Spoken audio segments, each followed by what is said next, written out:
Bom dia, boa tarde, boa noite. Eu sou o Maser Sarodri e vou dar a minha interpretação sobre uma passagem bíblica que eu vou ler agora. A Bíblia que eu estou usando é a tradução do Novo Mundo da Bíblia Sagrada. Esta Bíblia é usada normalmente pelas Testemunhas de Jeová. Mas a palavra é semelhante em todas as Bíblias conhecidas. Marcos capítulo 5, eu vou ler de 1 a 20, é uma historinha pequena e vou dar o meu parecer espiritualista. Aceite você ou não aceite. Capítulo 5, de 1 a 20. Marcos. Chegaram então à outra margem do mar, à região dos Gerasenos. E, assim que Jesus saiu do barco, um homem, sob o poder de um espírito impuro, saiu dentre os túmulos e foi ao seu encontro. Ele vivia entre os túmulos e até aquele tempo absolutamente ninguém havia sido capaz de mantê-lo preso, nem mesmo com uma corrente. Muitas vezes ele tinha sido preso com correntes nos pés e nas mãos, mas ele quebrava as correntes das mãos e despedaçava as dos pés, e ninguém tinha força para dominá-lo. E incessantemente, noite e dia, ele gritava nos túmulos e nos montes, e se cortava com pedras. Mas ao ver Jesus, a certa distância, correu e se curvou diante dele. Então gritou em voz bem alta: "O que você quer comigo, Jesus, Filho do Deus Altíssimo? Jure por Deus que não me atormentará."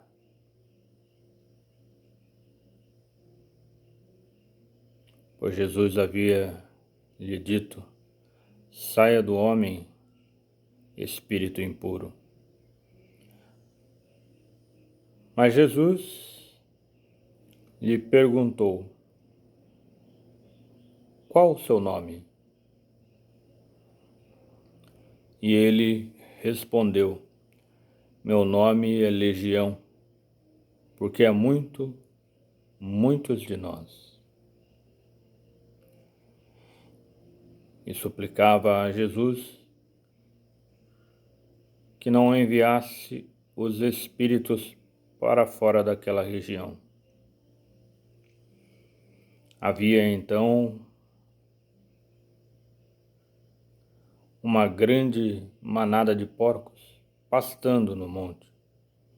Por isso os espíritos lhe suplicaram: "Mande-nos para os porcos, para que entremos neles." E ele lhes deu permissão. Assim, os espíritos impuros saíram e entraram nos porcos, e a manada se jogou despenhadeiro abaixo para dentro do mar. Cerca de 2.000 deles, e se afogaram no mar. Mas os que cuidavam dos porcos fugiram e contaram isso na cidade e na zona rural. E as pessoas foram ver o que tinha acontecido. Assim, aproximaram-se de Jesus e viram o processo de demônios. Desculpe. Viram o possesso de demônios que havia tido a legião, sentado, vestido e em perfeito juízo, e ficaram com medo. Também os que tinham visto tudo aquilo lhes contaram o que tinha acontecido com o homem possesso de demônios e com os porcos. Assim, começaram a suplicar a Jesus que saísse daquela região. Então, quando ele estava entrando no barco, o homem que tinha estado possesso de muitos demônios suplicou que o deixasse ir com ele. No entanto, ele não deixou, mas disse-lhe: vá para casa, para seus parentes, e conte-lhes tudo o que Jeová fez por você e a misericórdia que ele lhe demonstrou. O homem foi embora e começou a proclamar em Decápolis tudo o que Jesus havia feito por ele. E todos ficaram admirados. Até aqui.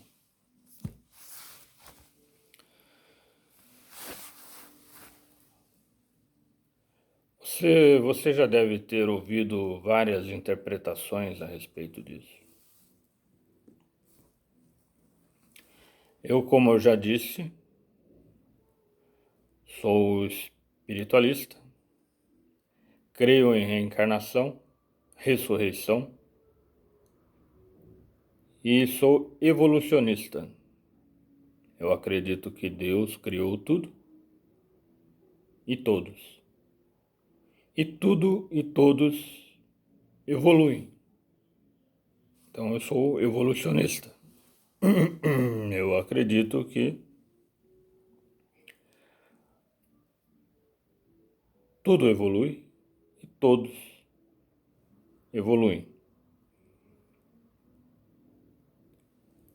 Qual é a minha visão reencarnacionista sobre Legião? O caso Legião, que está em Marcos, capítulo 5. A minha visão é a seguinte. Porque, primeiro, você tem que perguntar, por que 2.000 aproximadamente? Uma legião romana normalmente tinha de 3.000 a 5.500 homens, em média. Mas aqui na Bíblia, né, neste capítulo, está dizendo que esta legião era composta de 2.000 aproximadamente. Porque 2.000 pessoas estariam, 2.000 espíritos imundos estariam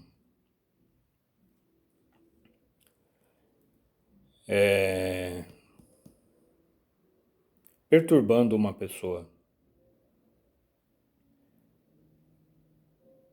Primeiro você tem que pensar por que você perturbaria alguém, né? Você como pessoa, você perturbaria alguém por quê? Qualquer pessoa normal, em sã consciência, em equilíbrio, não perturbaria ninguém, a princípio, né? Se você vai perturbar alguém é porque alguém te irritou ao ponto de você perder o equilíbrio, se tornar imundo espiritualmente. E quando você se torna imundo espiritualmente, você perde a razão. Você perde a noção do que é certo e errado. E sim, daí você perturbaria alguém. Alguém teria que ter feito algo muito ruim para você ou para alguém da sua família. Mas imagine você junto com mais 2.000 pessoas perturbando alguém. Esta pessoa deixou muitas 2.000 pessoas irritadas, a ponto de que essas o perturbassem. Eu creio, posso estar errado, como sempre, né? O erro faz parte do aprendizado. Mas eu creio que estas 2.000 pessoas poderiam ser moradores de uma vila, uma pequena vila com aproximadamente 2.000 habitantes, que é a quantidade de espíritos impuros que lá estavam. Estas 2.000 pessoas podem ter sido massacradas por este atormentado, né? Esta pessoa que estava sendo atormentada, em uma encarnação passada, ele pode ter sido um soldado ou um general que, ao chegar numa vila, cometeu todas as atrocidades possíveis, todas as atrocidades que a mente dele era capaz de conceber, e matou injustamente, cruelmente e desumanamente todos os 2.000 moradores desta vila. E ao desencarnarem, o ódio de todos estes moradores os tornou impuros. E esta egrégora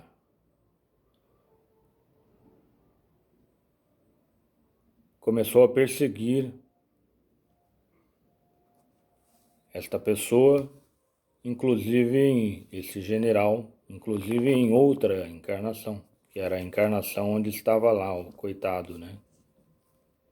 Ninguém é coitado, ninguém é inocente, ninguém sofre perseguição sem motivo. Então foi isso, ao meu ver, que aconteceu. Esses espíritos revoltados, impuros por causa do coração atormentado, corroído pela dor, pelo ódio, eles se tornaram impuros. Então todos estes 2.000, esta legião de 2.000 espíritos começaram a perseguir este pobre coitado, né? Eis que então aparece o espírito mais evoluído. Quando um espírito muito evoluído se aproxima de espíritos não tão evoluídos ou rebeldes e revoltados, a revolta de todos mostra que todos estavam em comunhão, né? Esses espíritos formavam uma egrégora que tinha a força de um ser muito forte, que quebrava correntes, arrebentava correntes das mãos e dos pés deste atormentado. Então, quando um espírito de luz, chamado Jesus, se aproximou, eles já perceberam que não poderiam ficar ali, né?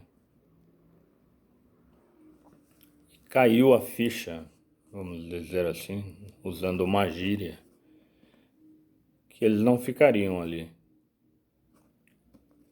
E eles pediram para Jesus não mandarem eles embora dali. Talvez para um outro lugar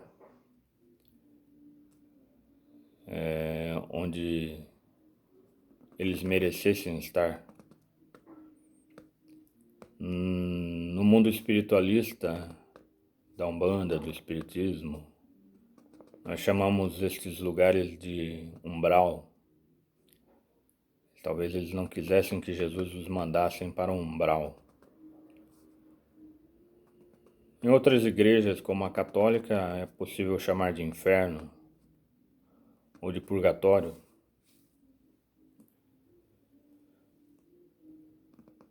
Eles não queriam ir para lá. E eles pediram que Jesus, esta alma pura, permitisse que eles coabitassem com os espíritos dos porcos que estavam lá próximo da onde todos estavam, né? Eles diziam que o nome deles era Legião, porque eram muitos. Aproximadamente 2.000 espíritos tiveram a permissão, foi permitido, né, por Jesus, que tinha essa autoridade, e ainda tem a autoridade, né, de permitir essas coisas. Provavelmente o espírito dos porcos foi retirado, e esses espíritos imundos puderam coabitar ou habitar o corpo destes porcos. Por algum motivo revoltado, o rebanho seguiu para um aguaceiro e se afogou, né? Normalmente dizem que existia um rebanho, né? Rebanho normalmente segue um líder, segue alguém. Provavelmente um desses espíritos de porco, um desses espíritos que estavam num porco, correu na direção e os outros o seguiram. Provavelmente porco não sabe nadar, eu não conheço muito de biologia e provavelmente eles se afogaram por esse motivo.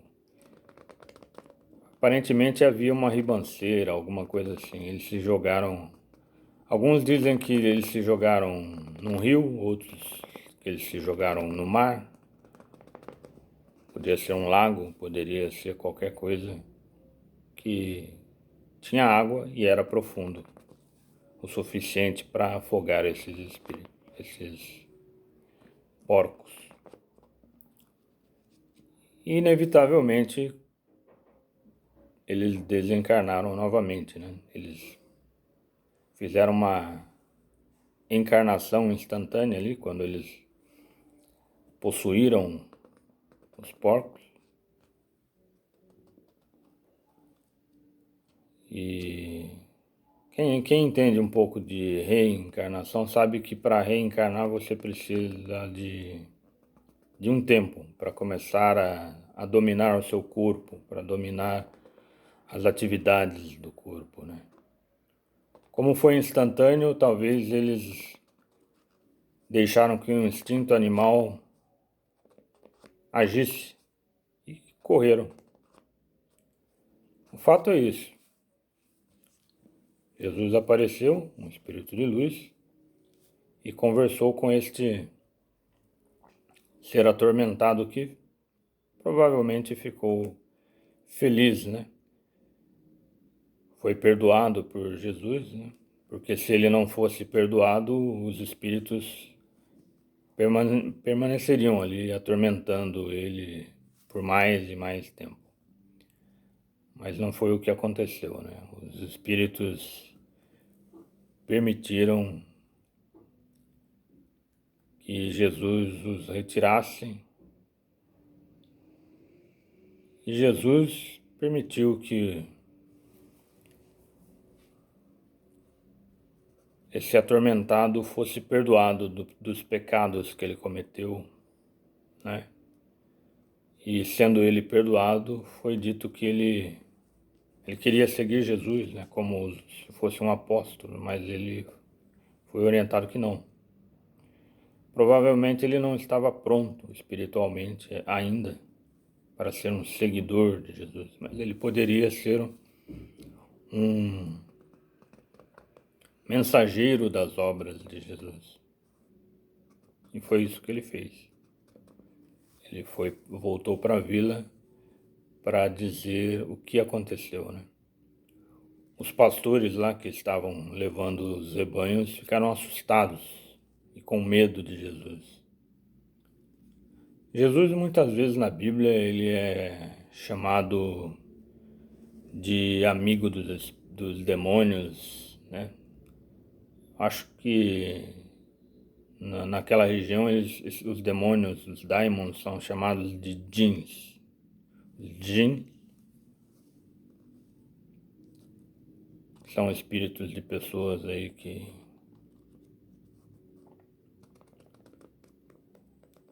são considerados demônios, né? Demônios pelas atitudes que tomam, né?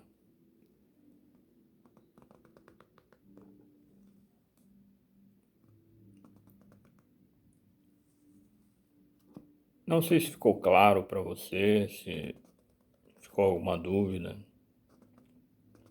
Esse é o meu ponto de vista, meu pensamento. Havia um homem que numa encarnação anterior matou uma vila inteira, essa vila toda ficou revoltada e perseguiu ele durante outras encarnações. Numa delas, Jesus estava lá e o socorreu este homem que atormentou mais de 2.000 pessoas, que por estarem revoltadas se tornaram espíritos imundos. E esses espíritos imundos se autodenominaram de legião, porque eram muitos realmente. É isso aí. Vou ficando por aqui. Se você quiser procurar, leia Marcos, capítulo 5.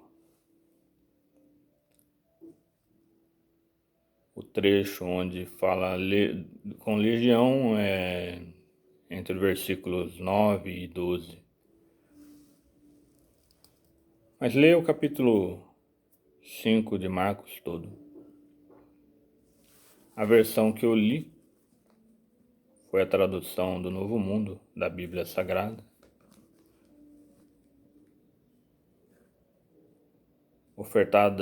Esta Bíblia foi ofertada a mim, gentilmente, por membros do Salão do Reino das Testemunhas de Jeová, e eu aceitei com muito carinho. O aprendizado é infinito e nós temos que agradecer todos os presentes, né? É uma Bíblia, é uma versão, toda a Bíblia é uma versão de uma história. Provavelmente a sua Bíblia terá uma versão diferente, ou não, se você for testemunha de Jeová. Mas a visão, a interpretação que aconteceu agora é totalmente minha, ou eu fui inspirado por algum espírito que eu não sei o nome, por isso eu vou dizer que a interpretação é minha, né? Como eu não sei o nome do espírito ou dos espíritos, do guias, mentores ou guardiões que estão me inspirando neste momento, eu vou dizer que esta interpretação é minha. Mas pode não ser. Muito obrigado pela atenção.